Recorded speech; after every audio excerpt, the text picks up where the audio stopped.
Georgia has always been a place of quiet evenings, rolling fields, and small towns with their peculiar charm.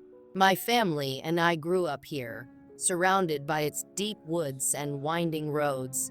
But despite its peaceful surface, this part of the country holds secrets, some better left untold. My cousin Bob knows this truth all too well. Bob had been a police officer for 5 years, starting fresh-faced and full of hope. He wanted to help people, to protect and serve, just like the motto says. But as the years went on, he realized that the job wasn't just about writing tickets or breaking up bar fights. It sometimes meant facing the kind of scenes that stick with you, haunting your thoughts and twisting your dreams. One summer evening, he encountered something that left a permanent mark. It was a sweltering August night when Bob and his partner received a call. It was from a location halfway between Macon and Roberta, a house that most assumed had been abandoned for years. The man on the line sounded distraught, his voice shaky as he repeated, "It's terrible. I can't take it anymore." When they arrived at the address, the scene was unsettling. The house stood in isolation, its weathered boards dark against the dimming sky. The overgrown yard seemed to stretch endlessly, broken only by a sagging fence that creaked in the breeze. On the front steps sat an older man, his face buried in his hands. He was trembling, muttering to himself. Bob and his partner approached cautiously, noticing his uneven breaths and quiet sobs. The man looked up, his eyes red-rimmed and distant. He said little that made sense, only muttering phrases like, "It's too awful," and "I didn't know. I didn't know." Bob's partner stayed outside to try and calm the man, while Bob decided to investigate the house.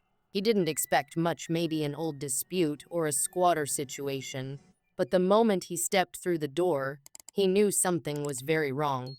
The house of shadows, the stench hit him first, an acrid, suffocating odor that made his stomach churn.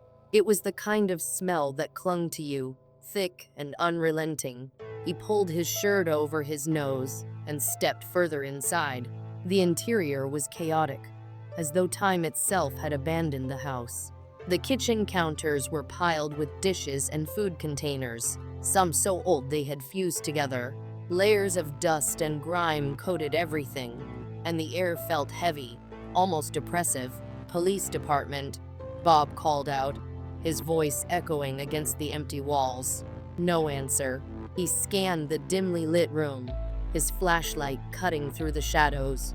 Each step he took crunched against debris scattered across the floor, old takeout containers, broken glass, and wilted newspapers. The living room was no better. Tattered furniture was stacked haphazardly, as if someone had given up midway through organizing. The curtains were drawn, blocking out what little light remained from the evening. The silence was deafening, save for the occasional creak of the house settling. Bob's training had prepared him for a lot, but the unnerving stillness in that house set his nerves on edge. As he moved cautiously through the rooms, the smell grew stronger, almost unbearable. His flashlight beam flickered against the hallway, drawing his focus to a door at the far end. Something about it felt wrong. The air seemed colder there, the shadows darker. He hesitated before calling out again. "This is the police. If anyone's here, make yourself known." Still nothing. Swallowing hard, he tightened his grip on his flashlight and approached the door. The unseen horror, the door creaked as he pushed it open, revealing a dimly lit bedroom. The smell hit him like a wall, and he staggered back, gagging.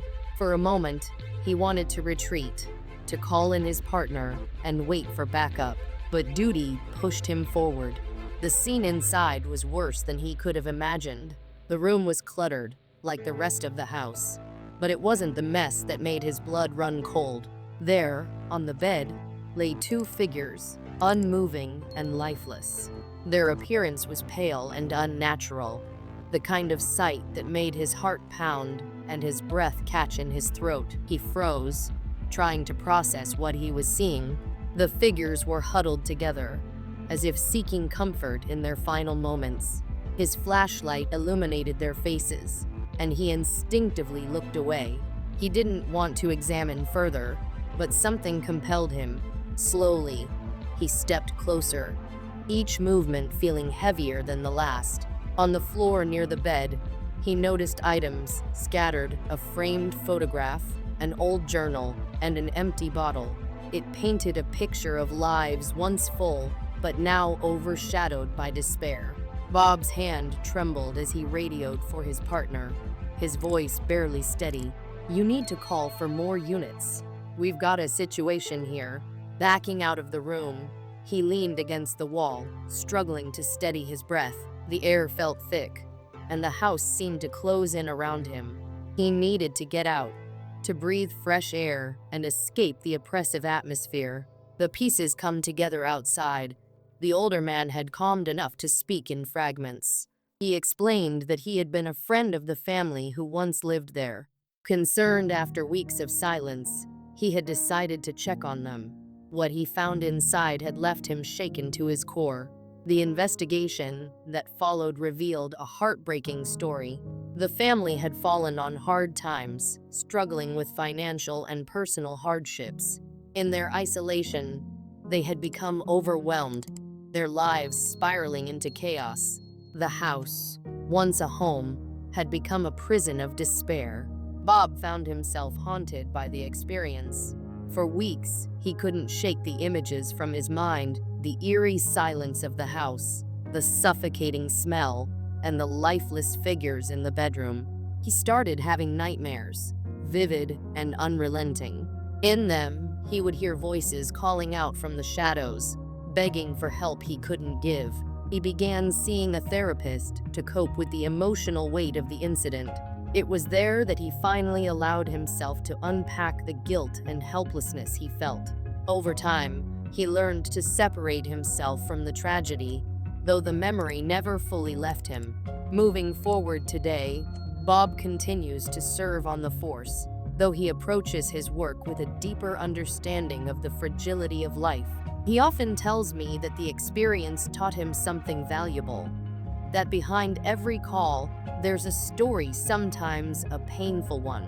It's a reminder that his job isn't just about enforcing laws, but about showing compassion and understanding in the face of hardship. That night changed Bob in ways he couldn't have imagined. It left scars, but it also gave him a sense of purpose. He carries the memory of that house with him, not as a burden, but as a reminder of the importance of his work. And while the ghosts of that evening still linger, they've become a part of the story that shaped him. In the quiet moments, when the world slows down and the hum of life fades, Bob reflects on that call. It's a piece of his past that will always stay with him, a chapter in the book of his life that he'll never forget. It all began late one summer night during my shift as a police officer. The air was thick with the scent of damp earth and pine, and the park was deathly quiet. The park had been closed for hours, and by 3 a.m., the place was deserted, or so I thought. As I sat in my patrol car, sipping lukewarm coffee and reviewing paperwork, a noise shattered the stillness. It came from the woods, about 50 feet away, a soft rustle at first, then something heavier, a twig snapping. I froze. My hand instinctively reached for the flashlight perched on the dashboard. The parking lot was empty, the kind of empty that made you second-guess reality. No cars, no signs of life. So how had anyone gotten into the park? And why would they be here at this ungodly hour? I stepped out of the car, the crunch of gravel beneath my boots the only sound. A gust of warm summer air brushed against my face as I moved toward the path leading into the woods. My flashlight cut through the darkness, casting long, shifting shadows that seemed almost alive. I called out, my voice steady but firm. "This is the police. If anyone's there, make yourself known." Silence. The kind that felt heavy, pressing against your ears. The kind that made you wonder if you'd imagined the noise in the first place. I pressed on, each step taking me deeper into the forest. The dense foliage created a canopy overhead, blocking out the moonlight and making the beam of my flashlight the only source of illumination. Shadows danced across the trees, and the humid air clung to my skin. The usual nighttime sounds, crickets, distant owl calls, had vanished. It was just me and the oppressive quiet. Suddenly, a noise ahead made me stop dead in my tracks. It was faint at first, like someone shifting their weight. I trained my flashlight on the source of the sound, just in time to catch a glint of movement. Then, without warning, a rock came hurtling toward me. My reflexes kicked in, and I ducked. The rock sailed past me, landing with a dull thud about 10 feet away. Adrenaline surged through me as I shouted, "Stop! Police!" My voice echoed through the trees, but the only response was the sound of someone running deeper into the woods. I caught a glimpse of a figure darting between the trees, moving fast, too fast. My heart pounded as I gave chase, radioing for backup while trying to keep the figure in sight. Whoever they were, they knew the terrain well, weaving through the trees with a precision that I couldn't match. The uneven ground slowed me down, and within moments, their footsteps faded into the distance.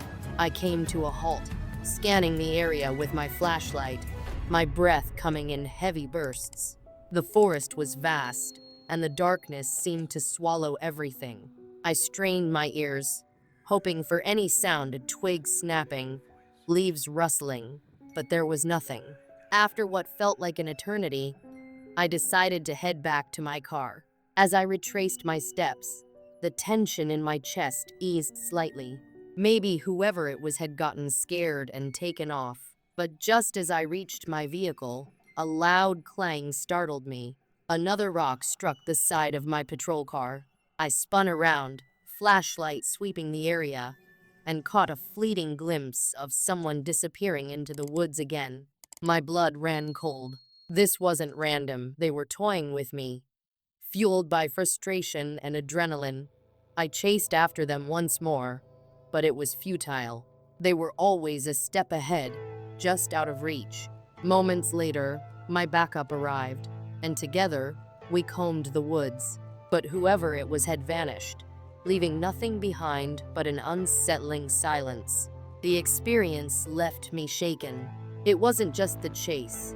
It was the way they had targeted me, taunted me. That night marked my first truly terrifying encounter on the job. But as I would later learn, it was only the beginning. A few years later, I found myself in a different kind of nightmare. It was a late shift, and I was driving home on empty roads, the kind where the only company is the steady hum of your car engine. I was exhausted, but relieved to be heading back to the comfort of my bed. Then, out of nowhere, flashing blue and red lights appeared in my rearview mirror. I frowned. I wasn't speeding, and my car was in perfect condition. I slowed down and moved to the side of the road, expecting the cruiser to pass, but it didn't. Instead, it stopped directly behind me. A sense of unease crept in. Something about the situation didn't feel right. The car was an old Ford Crown Victoria, a model that had been retired from active police duty years ago. The door of the cruiser opened, and a man stepped out. My unease deepened as I took in his appearance. He wasn't wearing a uniform, just black pants, a black shirt, sunglasses, even though it was nighttime, and a plain black cap. He walked toward my passenger side window, his movements deliberate, almost predatory. "Roll down your window," he said, his voice flat and devoid of emotion. I hesitated, but lowered it halfway. "Is there a problem, officer?" I asked, keeping my tone polite but wary. "Step out of the car," he demanded. Alarm bells went off in my head. I asked why, but he sidestepped the question, becoming agitated. When I asked to see his badge, he grew defensive, accusing me of stalling. His vague responses and lack of proper identification made my heart race. I decided to trust my instincts. My phone was on the console, and as I reached for it, the man barked. "Put that down." Ignoring him, I said firmly, "I'm calling 911 to verify your identity." His demeanor changed instantly. His face twisted with rage, and he tried to reach through the partially open window. "Don't you dare!" he shouted, pounding on the glass.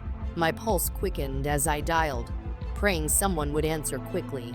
Suddenly, he stopped. His expression shifted from anger to something colder.